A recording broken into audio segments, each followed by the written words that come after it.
Voice-to-skull technology. This is also in the foray of directed energy weapons. What is that? The ability to, let's just say, throw your voice into your head, or my voice into my head, or allowing algorithms that now they can blanket a whole geographical area and they can make everybody change their thoughts. If you find yourself where you have to make a decision about something, next thing you know, you catch yourself kind of having an argument in your head with your own voices. Well, the ability to add another one of your voices in there, but have it controlled by somebody else's microphone, so to say, is a very powerful tool. And I think this is a weapon of war. The Department of Defense recently started initiating protocols for their employees, their agents, to discuss Havana syndrome-like symptoms. And on that list is that their agents are hearing voices in their head. This is that technology. Next thing you know, you're trying to make a decision, but there's another Sean in your head that now is actually somebody else's control, and through the manipulation of that voice, they can now push you. I've got one that can see.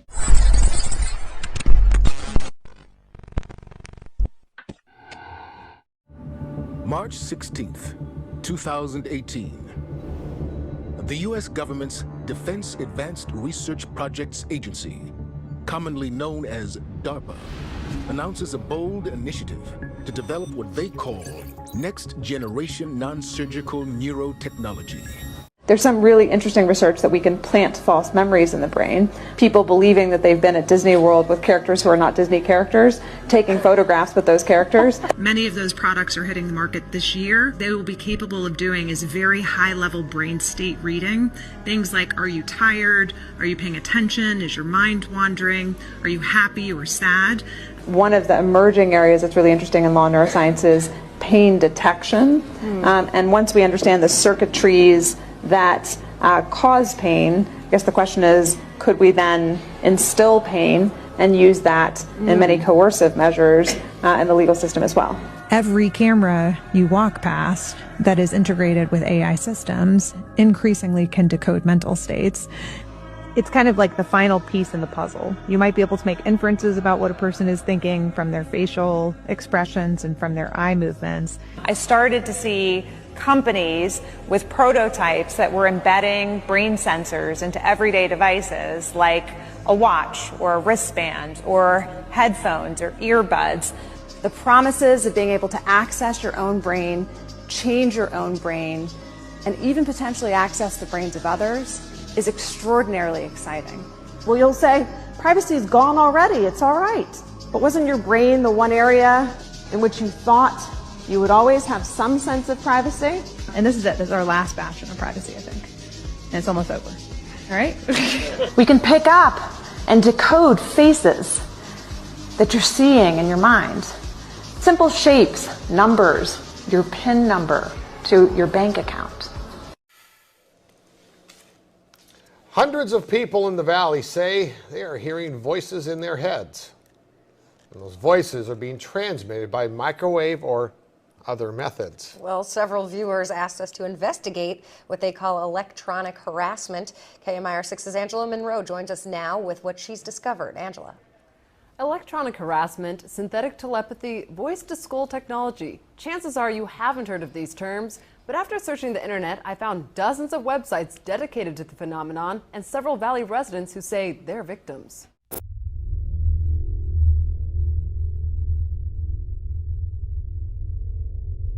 Do you believe that a technology exists wherein speech can be encoded and transmitted via microwaves so that it can be heard inside the human skull without the use of a receiver? I became totally immersed in hearing voices. Are you delusional? You could actually hear voices in your head from microwave being the carrier band heating up the temporal lobes. Whenever I hear somebody talking to me about microwaves or stuff like that being zoomed into their head. You are not supposed to be violating people at the level that this is. I think even voice-to-skull technology should be outlawed.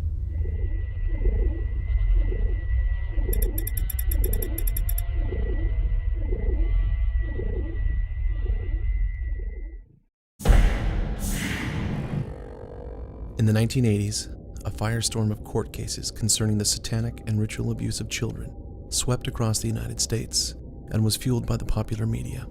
The stories dump in the ocean, chop up the bodies, these things, they sound like they can't be happening. Ted Gunderson, respected law enforcement professional, recently or retired now from the FBI, former regional director of Los Angeles.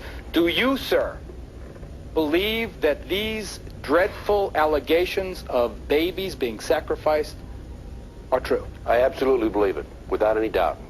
San Diego, California resident Dela Kiki, born with a rare genetic disorder known as Noonan syndrome, was accused of ritually abusing children. Did you ever intentionally, physically hurt any children? No, I did not. Have you ever tortured any children? No. Have you ever hurt or tortured or killed any animals? No. The satanic ritual abuse allegations, which were so widely sensationalized in the popular media, were eventually labeled a moral panic by most professional and law enforcement entities. And in 1995, even Geraldo Rivera issued an apology for his participation in popularizing the satanic abuse phenomenon. Due to the fact that I had witnessed somewhat of a cover-up of the reality of ritual abuse in my local community due to the maneuvers of reporter Mark Sauer. The evidence is thin at best, specious, and frankly does not stand up to the light of day. One of the first things I did was to immediately peruse the news group Alt-Satanism, for instance. And I found a very famous alleged perpetrator on one of these news groups by the name of Lieutenant Colonel Michael Aquino. And I had appellate documents. And the appellate documents about his case basically said that he was processed out of the Army in 1990 after a ritual abuse child investigation. He's an admitted Satanist. He runs this, goofy, dark church or whatever, however you want to characterize it. So there's enough smoke here that Diana's going to find fire. Is it a force for everything negative? Well, if you're talking about Satanism as legitimate Satanists define it, absolutely not. Does that prove that he's a child abuser, that he's sexually molesting children, or his agents, operating that? Well, of course not. I mean, where's the evidence of that? Lieutenant Colonel Aquino was accused of ritual child abuse while he was stationed at the Presidio Army Base in San Francisco, but he was eventually cleared of all charges. I could not function at work, this new job that I had, and so I didn't pass probation at this new job, and I was let go. And I became totally immersed in hearing voices. These people identified themselves as NASA Ames employees. They identified themselves as Livermore Lab. Paranoia is a defense mechanism to handle with anger. Most people don't like to be angry, and particularly many people like to deny the fact that they are angry. So instead of admitting to themselves or anybody else that they are angry, they devise a system where they project their anger on other people. And I discovered various victims' websites, people who had the same symptoms that I had, and they were referring to what was called voice-to-skull technology. It's a good thing to speak in terms of delusional systems because there's a whole surrounding area of thought and explanation that goes into their initial delusion. And they refer to this website. And the website was called the Center for Army Lessons Learned. And I looked it up, and this website is run by the Army. Usually these delusional systems become more and more elaborate. I looked up a term that other victims had been talking about, which was voice-to-skull devices. They go out and explain to it all becomes part of the delusional system. What voice-to-skull devices say, I have the printout right here, is it says it's a non-lethal weapon, which includes neural electromagnetic device, which uses microwave transmission of sound into the skull of persons or animals by way of pulse-modulated microwave radiation. I think it's fair and it's important to say, this does not sound to me like something that I find myself able to believe.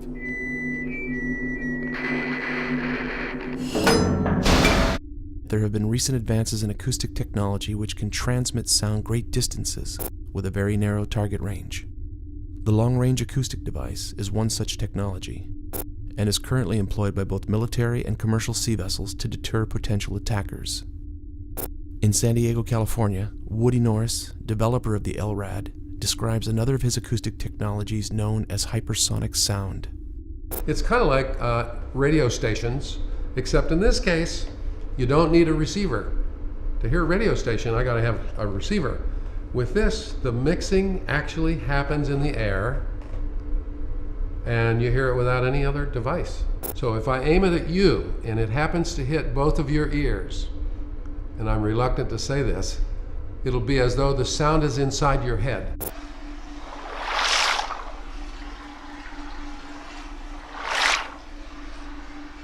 This time I'll come all the way around in case you're getting a lot of echo from the room.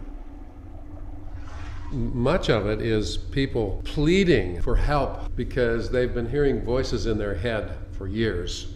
And now this technology explains it. If it's my sound, turn your head, plug your ears, cover your head, sound goes away. If it doesn't, it's not me. Hypersonic sound is perceived through the external ear of the subject, and therefore cannot be classified as V2K, the military acronym for voice-to-skull technology, which relies on a scientifically documented phenomenon known as the microwave auditory effect.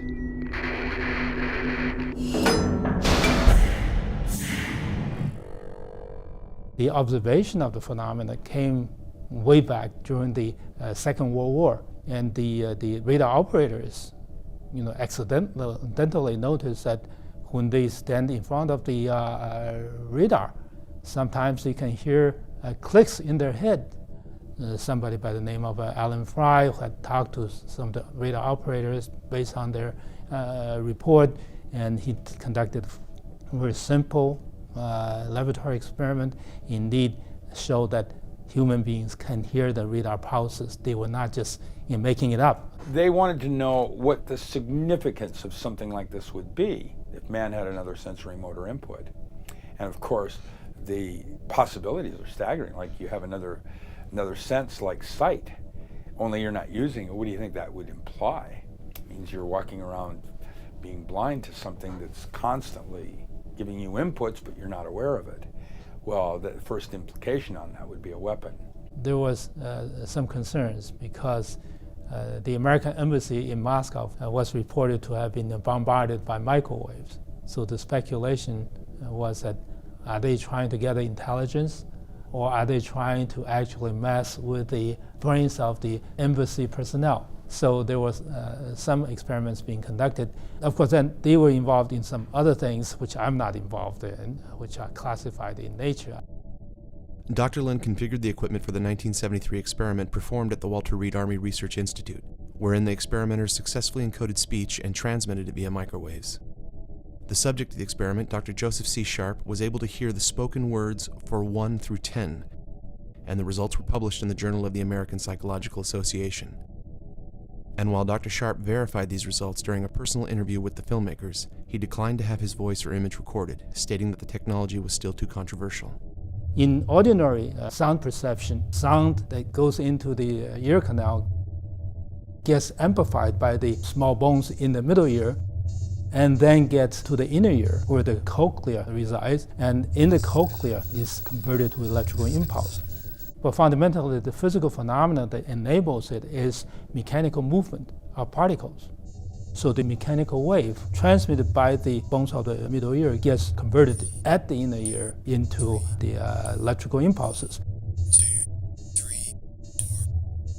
But in the case of a microwave auditory effect, is the source is electromagnetic. So if you expose the biological tissue to a pulse of microwave energy, the tissue expands and induces a vibration. Instead of going through the middle ear, the microwave-induced vibration gets propagated to the inner ear directly, and at the inner ear is converted to electrical impulses again. And in this case, a vibration in the human tissue, if the tissue is the head, for example, will fall within the auditory range of a human subject. All applicants for voluntary admission are held a minimum of 15 days for examination before they may be released.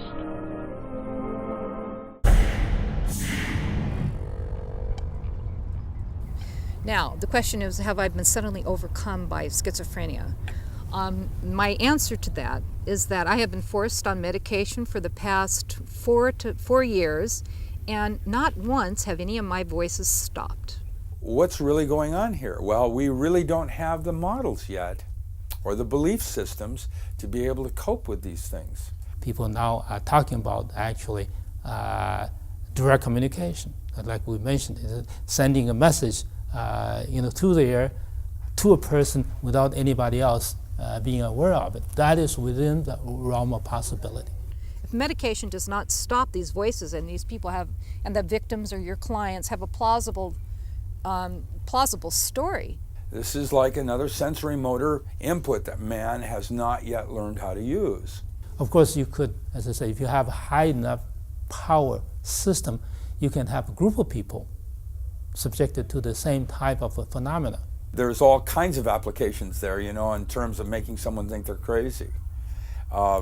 To hear voices in your head, what do you think that's about? If you started hearing voices in your head and it wasn't your voice. I don't know whether it is true or not. I think there's a sizable number of people who think this is being used for mind control. Mind control is right at the top of the list. That obviously is what everybody would like to do, is control everybody's opinion on something, right? I think if somebody who wants to do it, there is the potential.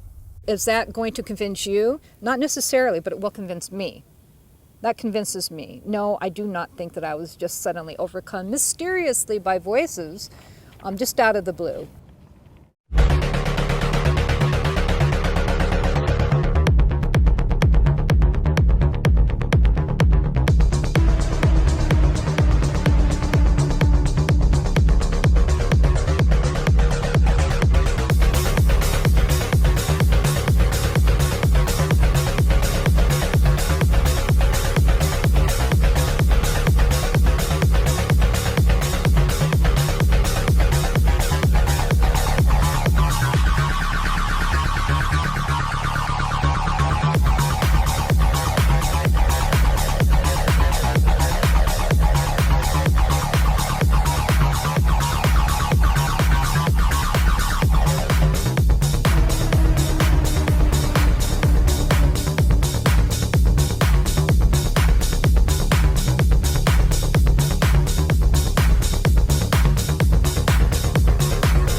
On a Sunday morning, my prophetic word to you this morning is